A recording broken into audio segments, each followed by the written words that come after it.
Disc injuries is a common cause of chronic neck pain.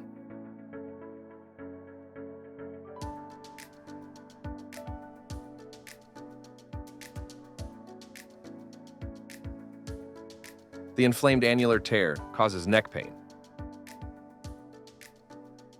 A 4 mm skin incision is made. A small tube is inserted with no damage to the bones or soft tissues. The laser removes herniated disc fragments and debrides the posterior annular tear. The annular tear heals on its own after the procedure, which can take up to 12 months.